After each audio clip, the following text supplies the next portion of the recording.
Assalamualaikum warahmatullahi wabarakatuh. Sahabat Rizka Story, mari kita awali kisah ini dengan mengucapkan sholawat kepada baginda Nabi Muhammad Shallallahu Alaihi Wasallam. Semoga dengan bersholawat, hati kita lebih tenang, hidup kita lebih terang, dan rezeki kita semakin lapang. Pernahkah kalian dihina hanya karena penampilanmu? Atau pernahkah kalian datang dengan niat tulus, lalu disambut dengan kata-kata yang menyayat hati? Bagaimana rasanya menjadi orang yang diremehkan? Hanya karena apa yang kita pakai, bukan siapa kita sebenarnya? Mengapa kisah ini penting untuk kita dengarkan sampai akhir? Karena di balik kehinaan hari ini, bisa jadi tersimpan kejutan masa depan yang tak disangka-sangka. Inilah kisah tentang Bayu, seorang lelaki sederhana yang suatu hari berdiri di depan rumah cinta pertamanya, hanya untuk dipermalukan sedemikian rupa. Pagi itu matahari bersinar sendu, seakan tahu bahwa akan ada hati yang terluka. Jalanan di perumahan kelas menengah itu tampak tenang, hingga satu sosok pria berpenampilan kusam menarik perhatian para tetangga. Bayu. Kaos krem polosnya sudah memudar warnanya. Terdapat robekan kecil di bagian bahu kanan. Celana jeansnya bolong di sisi lutut, dan sandal jepit yang ia kenakan sudah aus.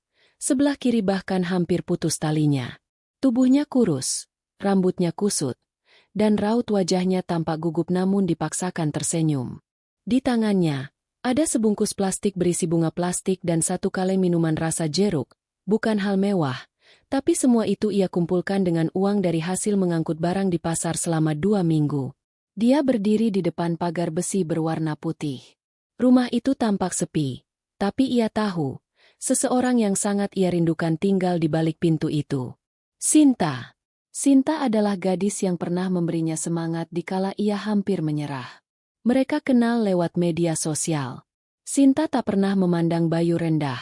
Setidaknya, begitu yang ia kira. Mereka sering bertukar pesan, kadang video call, dan beberapa kali Sinta bahkan bilang, "Kalau kamu ke rumah, bilang aja. Aku mau kenal kamu lebih dekat." Dan hari itu, Bayu memberanikan diri. Ia berdiri tegak, menghela napas panjang, lalu mengetuk pagar besi perlahan. Tok, tok, tok. Dari dalam rumah, terdengar suara langkah kaki. Lalu muncul seorang wanita paruh baya, berkebaya modern, dengan alis tebal dan bibir merah menyala. "Siapa kamu?" tanyanya sinis, memandang Bayu dari atas sampai bawah. "Saya, Bayu, Bu, teman dekat Sinta. Kami sering komunikasi. Saya cuma mau ajak dia jalan. Sekadar ngobrol. Kenalan langsung." Wanita itu mendengus. Kenalan langsung? Dengan penampilan kayak gitu. Bayu tertunduk sejenak, namun mencoba tersenyum. "Maaf Bu, saya tahu saya belum pantas, tapi niat saya baik." Belum sempat Bayu melanjutkan kalimatnya. Dari dalam rumah terdengar suara lain. "Bu, siapa sih itu rame banget?" Seorang perempuan muda keluar dari ruang tamu. Tubuhnya ramping, mengenakan dres biru ketat, dan wajahnya dipoles rapi. Dialah Rika, kakak kandung Sinta. Begitu melihat Bayu, dia langsung tertawa mengejek. "Ya ampun, ini cowok yang suka Wasinta tiap malam? Yang kerjaannya cuma ngangkat-ngangkat barang itu." Bayu membeku. "Ibu, ini dia yang katanya mau ngajak Sinta ketemuan. Tuh kan bener. Gembel." Ibu Sinta menimpali. "Masih berani datang ke sini. Padahal ngaca aja nggak. Sadar diri dong. Mas, Sinta itu calon karyawan bank, bukan buat dijodohin sama pengangkut karung." Rika tertawa terbahak. "Pakai bawa bunga plastik lagi. Kamu pikir ini taman makam?" Bayu hanya menunduk. Kaleng minuman di tangannya bergetar. Hatinya seperti diremas. Tapi ia tetap diam. Tak satu pun kata kasar ia balas. Sementara itu, pintu utama rumah terbuka sedikit. Dari selatirai, tampak wajah Sinta mengintip. Tatapan matanya kosong. Ia melihat, tapi tidak mendekat. Ia tahu, tapi memilih diam. Bayu melihatnya sebentar. Senyumnya pudar. Ia sadar, ia tak punya tempat di sana. Dengan langkah pelan, ia berbalik, meninggalkan pagar, meninggalkan bunga, meninggalkan harapan yang ia bawa sejauh itu.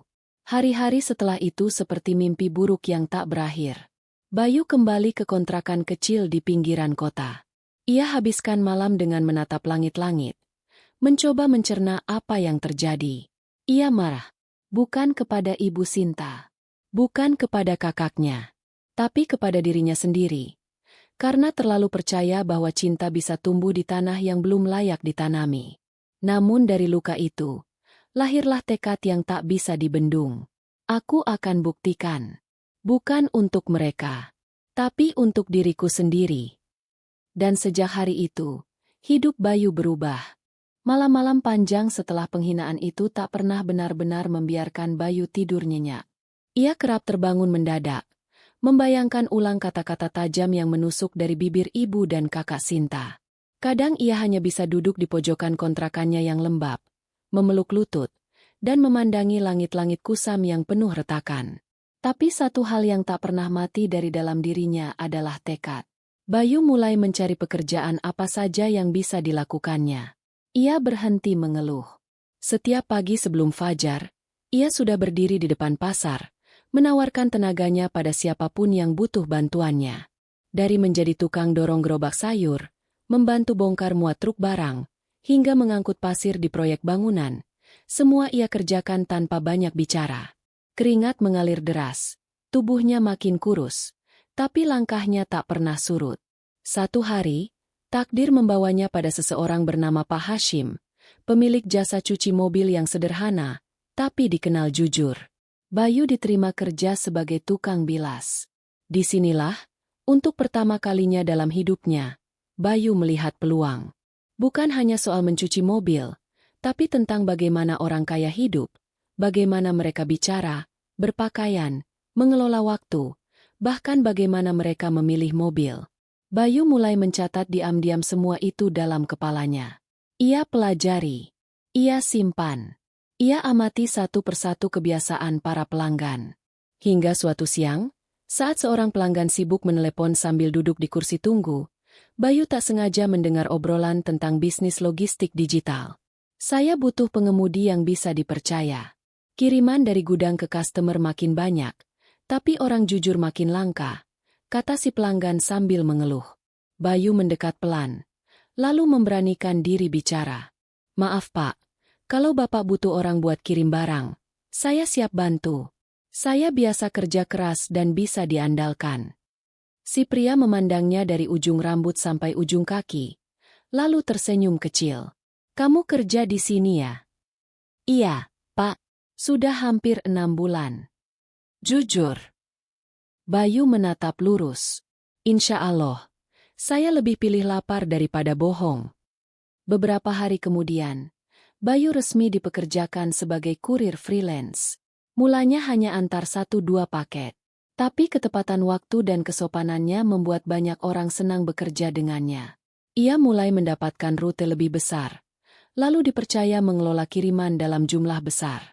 Tak berhenti di situ, Bayu belajar menggunakan ponsel lamanya untuk mencatat pengiriman, menyusun rute efisien, bahkan belajar membuat sistem sederhana untuk melacak paket dari gudang ke tujuan. Dalam 2 tahun, Bayu sudah mengelola tim kecil kurir di kawasan Jabodetabek. Ia pindah dari kontrakan kumuh ke kosan bersih. Sandalnya berganti sepatu. Kaos lusuhnya kini diganti kemeja bekas yang disetrika rapi setiap malam. Namun satu hal tetap ia simpan. Kaos krem polos yang dulu ia pakai saat dihina. Baginya, baju itu bukan simbol kemiskinan, tapi saksi perjuangan. Waktu terus berjalan. Bayu yang dulu tak dipandang, kini sudah memiliki usaha logistik sendiri dengan sistem digital yang efisien. Pelanggannya bukan lagi tetangga kecil, tapi toko-toko besar yang menjual barang ke seluruh Indonesia. Ia belajar manajemen lewat YouTube, membaca e-book gratis tiap malam, dan mulai berani mengikuti seminar wirausaha. Hidupnya berubah, tanpa pernah melupakan dari mana ia memulai. Suatu hari, Bayu sedang duduk di ruang kerjanya yang sederhana. Sebuah ruang ber-AC yang masih menyisakan aroma kayu baru dari rak buku. Ia membuka ponsel dan tiba-tiba melihat satu unggahan yang membuatnya terdiam cukup lama. Foto pernikahan Sinta. Senyumnya masih seperti dulu. Di sampingnya, berdiri seorang pria bertubuh tinggi memakai jas biru gelap. Di caption tertulis, "Telah menikah putri kami Sintau Rifki, manajer pabrik kimia terbesar di Jakarta. Terima kasih atas doa semua sahabat." Bayu menghela napas panjang. Wajahnya tenang. Namun jauh di dalam dadanya, ada sesuatu yang berdesir. "Selamat, Sinta," gumamnya. "Aku cuma mau datang. Sekadar memberi hadiah." Esoknya, ia membuka lemari dan mengambil kaos krem polos yang sudah lama dilipat rapi. Ia menatapnya sejenak, lalu tersenyum samar. "Aku akan datang, sebagai aku yang dulu." Hari resepsi pun tiba. Bertempat di Hotel Bintang 5, acara digelar mewah dan meriah. Para tamu datang dengan jas, gaun, dan parfum mahal. Sementara itu, seorang pria dengan kaos krem kusam, celana blel, dan sandal jepit melangkah ke aula. Beberapa tamu mulai berbisik. "Siapa itu? Kok kayak pengemis? Wah, jangan-jangan nyasar." Begitu mendekat ke barisan penerima tamu, Ibu Sinta langsung menegang. Wajahnya berubah seperti melihat hantu dari masa lalu. "Bayu." Rika, yang mengenakan kebaya emas, menyeringai tajam. "Astaga, kamu datang lagi? Masih pakai baju itu? Mau apa? Mau bikin malu orang?" Bayu menunduk sopan. "Saya cuma mau memberi selamat. Dan sedikit hadiah." Ibu Sinta mendengus. "Hadiah? Hah, pasti cuma kartu ucapan dari kertas bekas." Tawa Rika meledak. "Udah ah, security." Bayu hanya diam. Kali ini, tidak ada tangis. Tidak ada rasa malu. Ia memutar badan. Melangkah pelan. Meninggalkan aula pernikahan itu. Tapi bukan untuk selamanya. Melainkan untuk kembali lagi. Dengan cara yang tak pernah mereka bayangkan. Hari itu, udara Jakarta terasa lebih hangat dari biasanya. Tapi di dalam dada Bayu, yang menghangat bukan cuaca, melainkan tekad yang sudah membara sejak lama. Setelah berjalan keluar dari aula pernikahan dengan langkah tenang, Bayu duduk di dalam taksi online yang sebelumnya ia pesan diam-diam. Di dalam mobil, ia membuka tas kulit kecil yang ia bawa. Di dalamnya ada satu set jas navy yang sudah disetrika rapi, dasi hitam elegan, serta sepatu kulit berwarna coklat tua yang mengkilap. Ia ganti bajunya di salah satu kamar hotel terdekat, menyisir rambut dengan perlahan, dan berdiri di depan cermin selama beberapa detik. Bayu menatap dirinya sendiri. Wajahnya masih wajah yang sama. Tapi tatapannya sudah jauh lebih tegas. Bukan lagi pria yang menunduk karena dihina. Tapi lelaki yang berdiri karena harga dirinya. "Sekarang giliranku bicara." Tanpa suara, tanpa amarah, bisiknya pelan pada bayangannya di cermin. 1 jam berlalu. Di halaman hotel, deru mesin mobil sport mewah terdengar memecah suasana. Sebuah mobil Maserati Quattroporte warna hitam metalik meluncur pelan ke pelataran ballroom tempat resepsi Sinta digelar. Jendela gelapnya perlahan turun. Para tamu yang masih duduk-duduk di luar aula mulai memperhatikan. Siapa tuh? Mobilnya kayak pejabat. Wah gila, itu harga mobilnya bisa buat beli rumah 3 biji di Bintaro." Mobil berhenti tepat di depan karpet merah. Seorang petugas hotel mendekat dan membuka pintu. Dari dalam, keluar sosok pria mengenakan setelan jas mahal, dasi tipis, sepatu pantofel yang bersinar. Rambutnya ditata rapi. Tangan kirinya memakai jam tangan berlapis emas. Ia membawa 2 koper kecil dan 1 kotak berbalut kain batik emas. Beberapa tamu berdiri. Para panitia kebingungan. Dan di tengah keramaian, Ibu Sinta dan Rika membeku. Bayu berjalan pelan, lalu tersenyum tipis. "Permisi," ucapnya sopan pada salah satu panitia. "Saya tamu undangan. Nama saya Bayu. Tadi saya sudah sempat datang." Petugas memeriksa daftar nama. Bayu menunjuk undangan digital yang dikirim oleh salah satu sahabat lamanya, yang ternyata kini menjadi relasi bisnisnya. "Oh iya, Pak Bayu. Silakan masuk. Mau saya bantu bawakan barangnya?" Bayu menggeleng. Tidak perlu. Saya ingin menyerahkan sendiri. Aula mulai sunyi saat pria itu berjalan masuk. Gaun dan jas mahal yang tadinya berseliweran kini terasa biasa saja. Semua mata memandang satu titik. Pria gagah yang barusan datang dengan mobil mewah. Ibu Sinta memicingkan mata. Itu kan? Rika melotot. Itu, Bayu. Enggak mungkin. Gak mungkin. Sinta, yang duduk anggun di pelaminan bersama suaminya, Rifki, perlahan berdiri. Matanya berkaca. Wajahnya memucat. Bayu menghampiri mereka, lalu menunduk sopan. Ia tidak menyebut nama siapapun. Ia hanya meletakkan 3 benda di atas meja hadiah yang disiapkan oleh keluarga pengantin. Sebuah jam tangan Rolex, bertuliskan ukiran kecil. Waktu akan mengubah segalanya. 1 koper uang tunai, masing-masing berisi ikat-ikat 100 ribuan. Total 300 juta rupiah. 1 kotak khusus berisi surat wakaf umrah, yang ditujukan untuk mempelai dan orang tuanya. Beberapa tamu mulai bergumam. Beberapa lainnya langsung memotret. Ada pula yang merekam, tak percaya dengan apa yang dilihat. Bayu lalu berkata dengan suara tenang. Dulu saya datang ke rumah ini, hanya membawa bunga plastik dan niat baik. Hari ini saya datang bukan untuk balas dendam. Saya hanya ingin mengajarkan bahwa kita tidak pernah tahu siapa yang kita hina hari ini, dan siapa yang akan kita butuhkan besok.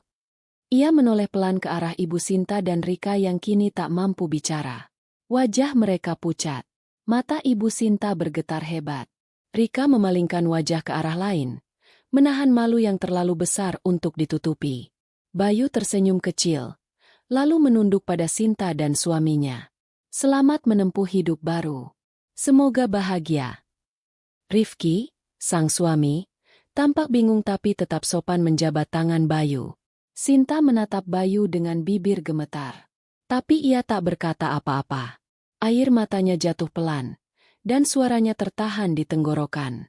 Bayu berbalik. Tak ada drama. Tak ada dendam yang diucapkan.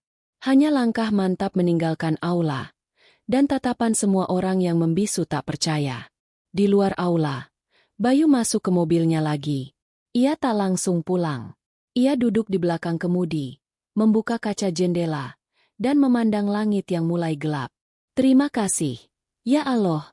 Engkau beri aku kekuatan untuk tidak membalas dengan kebencian. Ia lalu mengambil kaos krem polos yang terlipat di kursi belakang. Diraihnya, dipeluknya, dan ia menutup mata sejenak, mengenang luka yang kini telah berubah jadi lencana kemenangan. Setelah hari yang mendebarkan itu, nama Bayu mulai disebut-sebut. Beberapa tamu resepsi mengunggah foto mobilnya, koper hadiahnya, bahkan potongan video saat ia memberi pesan singkat namun menyayat hati. Video itu menyebar di media sosial, dan dalam waktu 2 hari, namanya mulai ramai dibicarakan di kalangan pebisnis dan publik figur yang mengenalnya. Namun, di balik semua kemewahan dan perubahan penampilan itu, hanya sedikit yang tahu bagaimana sebenarnya perjalanan Bayu dari titik nol menuju kejayaannya. Beberapa tahun sebelumnya, setelah ia bekerja sebagai kurir freelance, Bayu mulai merintis usaha kecil-kecilan. Ia membeli 1 motor bekas secara kredit dan memakainya untuk mengantar paket pribadi. Ia menyusun sistem rute dengan catatan kertas, lalu beralih ke aplikasi spreadsheet di ponsel. Dengan modal keberanian dan tekad, ia membentuk jasa logistik rumahan yang ia beri nama sederhana, Laras Kirim. Nama itu ia ambil dari nama ibunya, Larasmi, satu-satunya orang yang pernah percaya padanya sejak kecil, tapi telah wafat saat Bayu remaja. Bayu menyewa 1 ruko kecil di pinggir jalan Ciputat. Ruko itu sempit, bocor di beberapa titik, dan panas di siang hari. Tapi baginya, itulah kantor pertamanya. Ia tidur di atas kardus, makan mie instan hampir setiap hari, dan hanya minum air putih yang dimasukkan ke dalam botol bekas. Namun, kesungguhannya perlahan membuahkan hasil. 2 tahun berjalan, Bayu berhasil menyewa 2 armada pick-up tambahan. Ia juga mempekerjakan 2 kurir tambahan yang juga berasal dari latar belakang ekonomi sulit. Ia tak hanya memberi mereka pekerjaan, tapi juga kepercayaan dan pelatihan. Ia pernah berkata kepada para pekerjanya, Aku nggak nyari karyawan sempurna. Aku cuma nyari orang yang mau berubah. Bayu juga mulai aktif mengikuti pelatihan UMKM yang diselenggarakan gratis oleh kementerian dan komunitas lokal. Di sana ia belajar membuat proposal bisnis, mengenali tren pasar digital, dan membangun jejaring. Tak lama kemudian, ia mendapat kesempatan untuk mengelola distribusi barang dari salah satu toko e-commerce lokal yang berkembang cepat. Itu adalah titik baliknya. Tapi kesuksesan Bayu tak hanya datang dari kecerdasan dan kerja keras. Ia dikenal jujur, dan itulah yang membuat para mitra bisnis percaya padanya. Ia pernah menolak kontrak ratusan juta rupiah dari seseorang yang memintanya menyelipkan barang ilegal di antara paket logistik. Bayu berkata dengan tegas, "Kalau saya harus kaya lewat jalan itu, saya lebih baik miskin. Karena uang bisa saya cari, tapi harga diri saya nggak bisa dibeli." Kejujuran itulah yang membuatnya dikenal di kalangan pengusaha lokal. Banyak yang awalnya meremehkannya karena penampilan sederhananya. Kini justru memintanya menjadi pembicara di seminar motivasi dan kewirausahaan. Sementara itu, jauh dari sorotan, Sinta menjalani kehidupan barunya sebagai istri manajer pabrik. Awalnya semua terlihat sempurna. Suaminya tampak mapan, resepsi mereka meriah, foto-foto mereka memenuhi Instagram. Namun perlahan, bayangan masa lalu kembali menghampiri Sinta. Saat video kedatangan Bayu tersebar luas, ia menonton video itu diam-diam, berkali-kali. Tatapan Bayu, kalimat-kalimatnya, dan keheningan setelahnya, membuat hatinya bergetar. Sinta mulai diam di rumah. Ia tak banyak bicara dengan suaminya. Dalam diam, ia menyalahkan dirinya sendiri. Aku yang dulu menyuruhnya datang, tapi aku juga yang diam saat dia dihina di depan mataku. Ibu Sinta yang juga menonton video itu menjadi bahan gunjingan para tetangga dan keluarga. Ia tak pernah membayangkan bahwa pria yang dulu ia caci sebagai pengangkut karung, ternyata lebih sukses dari menantu kebanggaannya. "Bu, aku malu," kata Sinta suatu malam, matanya sembab. Ibu Sinta hanya terdiam. Untuk pertama kalinya dalam hidupnya, ia tak punya jawaban. Di sisi lain, Bayu tetap menjalani hari-harinya tanpa mengungkit masa lalu. Ia tidak pernah mengumbar penghinaan yang ia terima. Ia tidak membalas postingan siapapun. Ia hanya terus fokus pada usahanya, pekerjaannya, dan mimpinya. Namun di satu malam, ia duduk sendiri di balkon rumah barunya. Rumah 2 lantai bergaya minimalis yang ia beli tanpa cicilan. Ia membuka pesan lama dari Sinta. Masih ada di ponselnya. Salah satu pesan berbunyi, "Kalau suatu hari kamu datang ke rumah, aku akan kenalin kamu ke keluarga.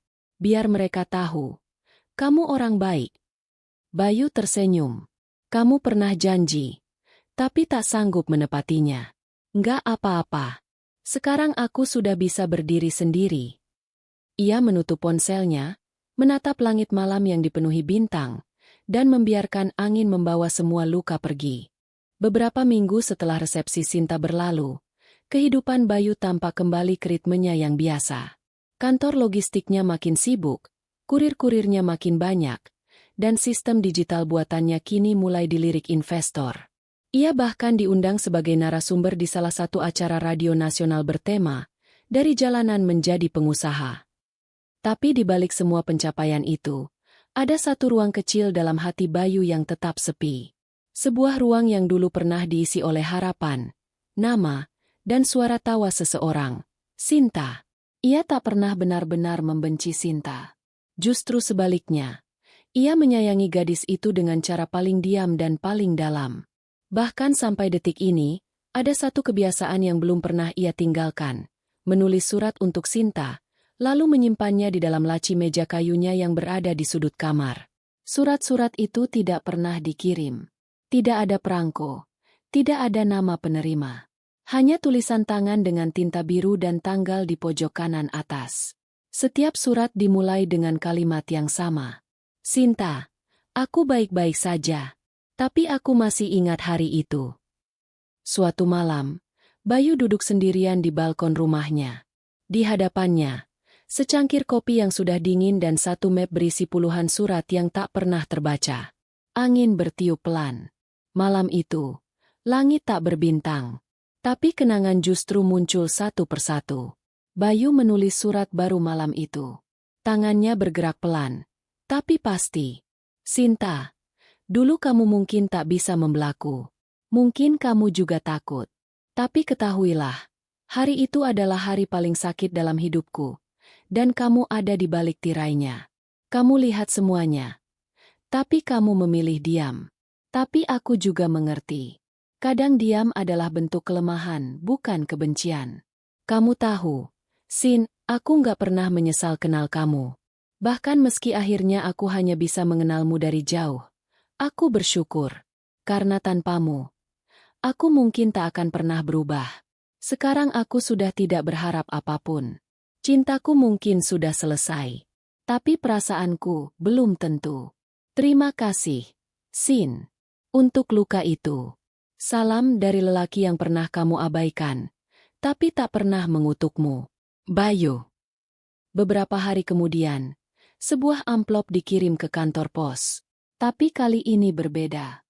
Bayu akhirnya menuliskan alamat lengkap rumah keluarga Sinta di bagian depan amplop itu. Tanpa nama pengirim. Hanya sebuah surat. Dan bunga plastik yang dulu ia beli saat pertama kali datang ke rumah Sinta. Petugas kantor pos sempat bertanya, "Mas, ini gak salah? Kirim bunga plastik?" Bayu tersenyum. "Enggak, itu hadiah yang dulu gak sempat sampai." Sementara itu, di rumah keluarga Sinta, suasana sudah tak sehangat dulu. Hubungan Sinta dengan ibunya mulai renggang. Setelah pernikahan mewah itu, rumah yang tadinya ramai, kini terasa sunyi. Rifki, suaminya, sibuk bekerja dan jarang pulang. Sinta lebih sering duduk di ruang tamu, menatap bingkai-bingkai foto pernikahan yang terpajang kaku di dinding. Lalu suatu siang, bel rumah berbunyi. Seorang tukang pos mengantarkan amplop lusuh dengan bunga plastik yang terikat pita putih. Ibu Sinta mengambilnya lebih dulu, tapi tak mengenali pengirimnya. Saat Sinta melihat bunga itu, tangannya langsung gemetar. Ini, bunga yang sama, kayak waktu itu. Ia merobek amplopnya pelan, dan membaca surat itu sendirian di kamar. Saat ia selesai membaca, Sinta menangis sejadi-jadinya. Air matanya jatuh ke atas tulisan tangan Bayu.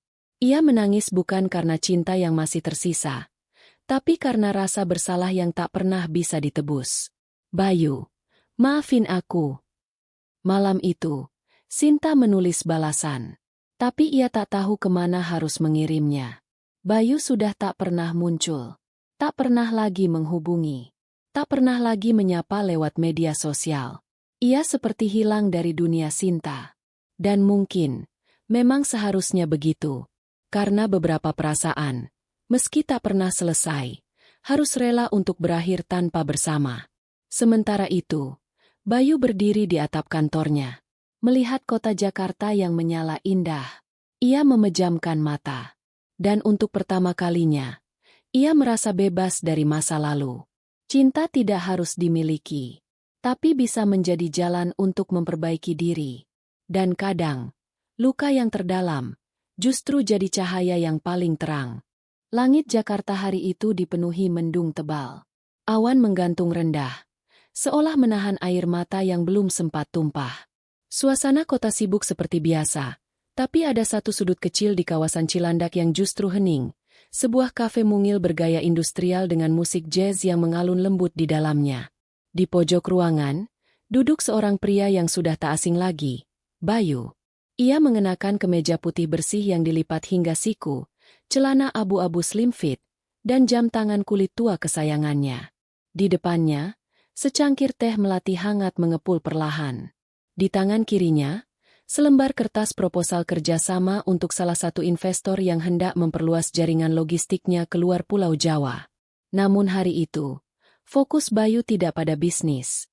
Ia sedang menunggu seseorang. Bukan investor, bukan mitra usaha, tapi seseorang dari masa lalu yang entah mengapa muncul kembali lewat pesan yang datang tanpa diduga. Beberapa hari sebelumnya, Bayu menerima email dari akun tak dikenal. Isinya hanya satu kalimat. "Jika kamu masih ingin menyapa masa lalu, datanglah ke Kafe Langit, hari Jumat jam 3 sore. Aku akan duduk di dekat jendela. Tak ada nama. Tak ada salam. Tapi Bayu tahu persis. Gaya menulis dan kata-katanya seperti bayangan yang tak pernah hilang dari benaknya. Dan hari ini, Jumat itu datang. Jam sudah menunjukkan pukul 15.10. Bayu menatap ke arah jendela. Belum ada siapa-siapa. Lalu hujan turun. Pelan. Lalu deras. Bayu memindahkan pandangannya ke pintu kaca kafe. Saat itulah, sebuah siluet muncul dari balik kabut hujan. Payung putih di tangan kanan, tas selempang kulit coklat di bahu kiri, dan wajah yang, meski lebih matang dan sedikit pucat, masih sama seperti yang ada dalam ingatannya. Sinta. Bayu terdiam. Tak berkata apapun. Sinta membuka pintu kafe, menggoyangkan payungnya perlahan, lalu berdiri di hadapan Bayu dengan wajah penuh ragu. "Hai," ucapnya pelan. Bayu mengangguk pelan. "Duduklah." Sinta duduk. Tangannya gemetar saat memesan minuman pada pelayan. Setelah beberapa detik keheningan yang menyesakkan, ia mulai bicara. "Aku minta maaf, Bayu." Bayu hanya menatapnya. Tak ada senyum. Tapi juga tak ada amarah. "Maaf karena waktu itu aku diam. Karena aku biarkan Ibu dan Rika berkata-kata kasar padamu. Dan aku tak sanggup melindungimu. Aku pengecut, Bayu." Bayu menarik napas dalam. "Kenapa kamu datang sekarang?" Sinta menunduk. Suaranya melemah. "Karena aku gak bisa tidur sejak surat itu datang. Karena aku merasa ada sesuatu yang belum selesai. Dan karena aku ingin menatap matamu, setidaknya sekali lagi, bukan sebagai orang yang kamu cintai, tapi sebagai seseorang yang pernah menyakitimu." Bayu mengangguk pelan. Ia menyesap tehnya sebelum bicara. "Aku gak pernah benci kamu, Sin. Justru kamu yang menyadarkanku bahwa aku harus berubah. Dulu aku mengira kamu cinta pertamaku. Tapi ternyata kamu adalah guru pertamaku dalam pelajaran tentang harga diri." Sinta menahan napas. Air matanya mulai membentuk di pelupuk mata. "Aku gak bahagia, Bayu. Pernikahanku bukan seperti yang kupikir. Suamiku jarang di rumah, dan kami sudah hampir pisah ranjang." Bayu mengangkat telapak tangannya, memberi isyarat lembut agar Sinta berhenti. "Aku ikut prihatin, Sin. Tapi aku sudah tidak ada di cerita itu. Kamu berhak punya hidup sendiri. Dan aku juga." Hening. Hanya suara hujan dan musik jazz yang mengalun lambat. Lalu Sinta bertanya, suara bergetar. "Kamu sudah punya seseorang?" Bayu tersenyum kecil. Bukan senyum bangga, tapi senyum damai. "Belum. Tapi kalau nanti aku menemukan yang tepat, aku ingin mencintainya. Bukan karena masa lalunya bersih, tapi karena dia mau berjalan bersamaku sampai tua." Sinta menunduk dalam. Air matanya jatuh ke atas piring kecil di depannya. "Terima kasih, Bayu. Sudah datang." Bayu berdiri, mengambil map proposal dan mengenakan jasnya. "Aku harus lanjut meeting." Ia menatap Sinta sejenak sebelum melangkah pergi.